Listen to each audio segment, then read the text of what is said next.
I've started rereading the book of Job in the Old Testament, and it starts off with a phrase, "The Lord giveth and the Lord taketh away." And sort of thought about that when we had our last major debate, our inflection point last year, about this time, to discuss the increase of the minimum wage and what that would entail. And so we gave, through a majority vote, a 50% increase to the poor and to those that just eking out a living. We gave them a 50% increase, but today we're talking about giving them a 43% increase in their gas tax. So we're giving and we're taking. So we've been talking about raising the gas tax since I arrived here 2 years ago. The good senator from San Jose has been diligent. We've had a special session that's run on for 2 years. So we do a lot of thinking about this. And so for me, is Senate Bill 1, is it the correct solution? I know, and it's been said before, I know maybe most of my district, this is not going to be a big deal. They can probably afford to pay more in a gas tax, and they can pay more for their cars. But however, it's frustrating when there are so many other solutions to consider, and there are so many reverberations from this tactic. So I've just been contemplating it, and there are just a lot of sad observations to make. And I think at this time, since we're having a vibrant debate, I'd like to share a few of those observations. They're probably in random order, but they sort of weigh on me personally. The first is the GAN limit, which I asked in Governance and Finance, and I'm disturbed that we're trying to move $20 billion in the budget to not be subject to the GAN limit. I'm kind of amused that we passed Prop 55 as a result of Prop 30, and now Prop 56 for tobacco, and we're trying to gimmick the system. We've got increased revenue, we're hitting the GAN limit, and so now we have SCA 2, which I'm sure will be contested in court.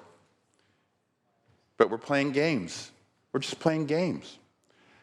And then we have Senate Bill 32 from last year, where we said we want to reduce gas consumption. But now you want to tax gas to fix your roads. I mean, you're talking out of both sides of your mouths. How can you reduce gas usage and then increase gas tax revenue at the same time? I don't know how you explain that massive disconnect. And then we have CEQA restrictions that have created a housing shortage near job centers. We call it drive till you qualify. So they may work in Orange County, but they drive into Riverside County and they drive into San Bernardino County, and they have massive commutes through what is sort of a valley called the Santa Ana Valley, which is just pure congestion. It is an hour or two commute if you're going with traffic. It's a mess. But we haven't done anything to fix CEQA. We haven't done anything to get people closer to the job centers. And then you wonder why our roads are bad. Why don't we fix CEQA first? Why don't we prove to the taxpayers that we want to look at the holistic problem and fix the real causes? Let's get to the systemic root causes of why our roads are bad. Why do we have to hammer the middle class and the young? 20% of Californians are at poverty or below. We hear it all the time. We read reports of starving college students at our CSU and UC schools and campuses, and we're going to tax them to go to school. Really? You know, we just recognized Cesar Chavez last week. Now, so we're going to impact agricultural workers, and they probably drive further than most of us. And then there are hidden projects in this bill. They don't fix roads. So why is there waste and misdirection in this bill? And then it projects $100 million in Caltrans efficiencies.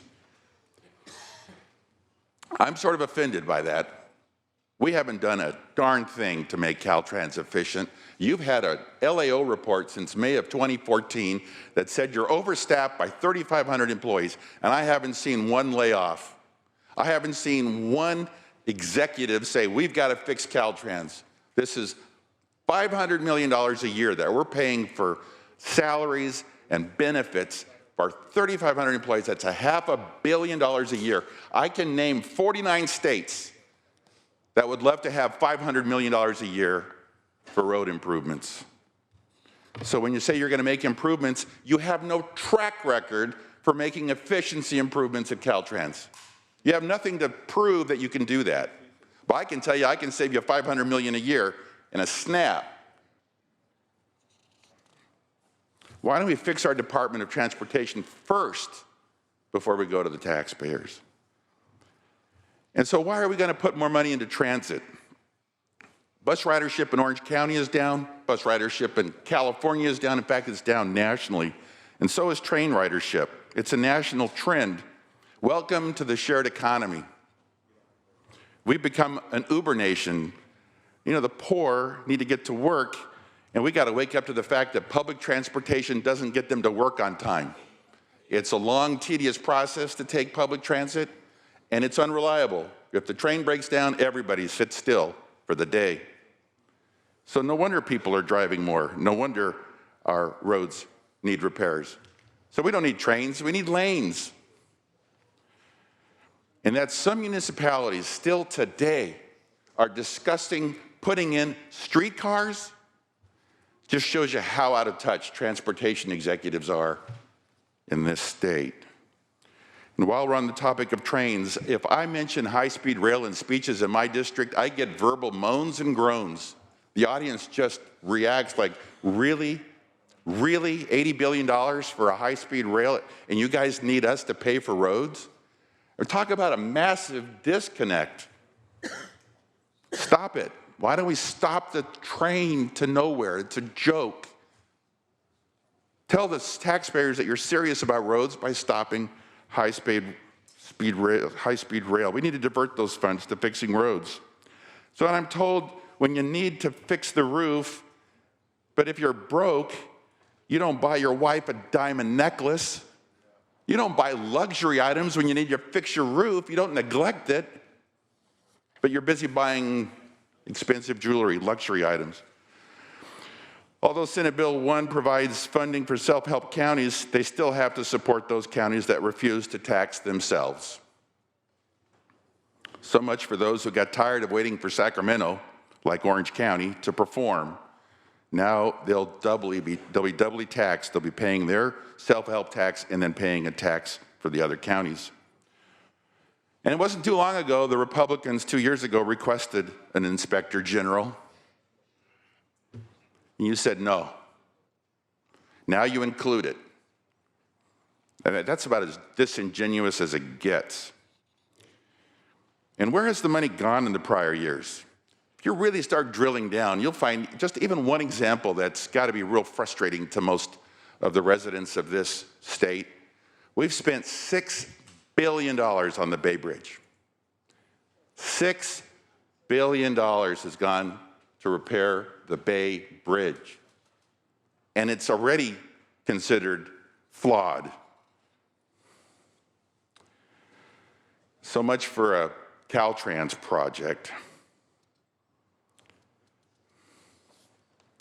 And then we have to improve the sale of zero-emission vehicles. We're even talking legislation now to subsidize resale of electric vehicles. And tell me how many people want to buy a car with a used battery. And I wonder about all the people that take car trips to California.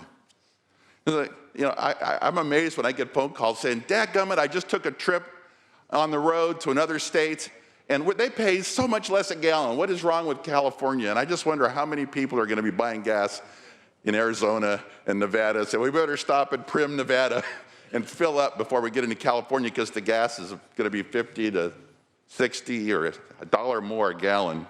It's incredible. We're going to maybe discourage Easterners from coming here. And then we've got We've got some wonderful people in the state that happen to like collecting cars. I just got an invitation last night to go to Palm Springs to see a private collection of 20 cars.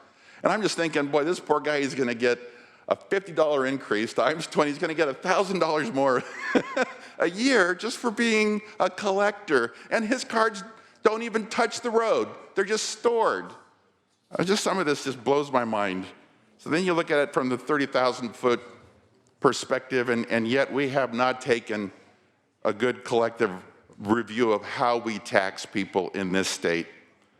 So now you raise the tax on the movement of goods, so you're going to raise prices. You raise prices and you create one of two serious problems. One is inflation. Two is there will be less resources available for people to spend money on other things, like goods and services. Either way, the poor, those at or near the poverty level, the middle class, the commuters, will be hammered. California law mandates that homeowners associations fund reserves to fix roads and roofs in their projects. But the state mandates that. Every month you pay your dues, you're putting money aside for future projects, but this state doesn't even do that itself. It's the ultimate in hypocrisy. And then 2 years ago, the Republicans introduced a bill to outsource more at Caltrans. It died in committee. Most states outsource 50% of their architects and engineers. California, 10%. Florida, 80%. Arizona, 80%. We have a long ways to go before we have a Department of Transportation that we can brag about. In fact, I think we ought to shut Caltrans down completely and outsource to the state of Arizona. They do a fine job of managing their roads. Then we have an SCA to require tax to be used for roads. We're going to have the voters vote that, doggone it, this gas tax this time will be used for roads. Now, is that an indictment or what? You know, why don't we just message to the state that in advance we're probably going to be guilty of not exercising fiduciary duties and we're going to mismanage these funds too. And then I just wonder, why don't we just enforce current laws on the books? We'll find plenty of money. Why don't we spend $1 billion to address the underground economy? I bet you'll find $4 billion in new revenues. And if you spend $2 billion, you'll find $8 billion for a net of $6 billion, which is what you're trying to raise with your car tax. You can do it if we just make sure people are paying what they're supposed to be paying and not telling us that they're receiving less in rental income or they're receiving less in other income because it's all cash. And we should be working on the cannabis industry as well, which we discussed earlier on this fine day. And if we want to find $6 billion, we could just cut every department 5%, and we would have $6 billion. Sacramento chose to neglect California's roads, and the answer is a tax increase. Next, we'll be guilted into approving a tax to pay for the unfunded pension plan liabilities. And then we'll be told that we have to pay a service tax, which has been joked about twice today, but it's not a joke. We need budget leadership. We need proven efforts to address Caltrans, and we need more visionary solutions than taxes on gasoline. Because that tax, it's posted on pumps. It tells you it's 27.8 cents, and now it will be 39.8 cents, and that's going to be a pretty steep price for all of us to pay. Thank you for your time. Thank you for the debate. Thank you for the hard work. But I strongly urge a no vote on Senate Bill 1. Thank you, Madam President.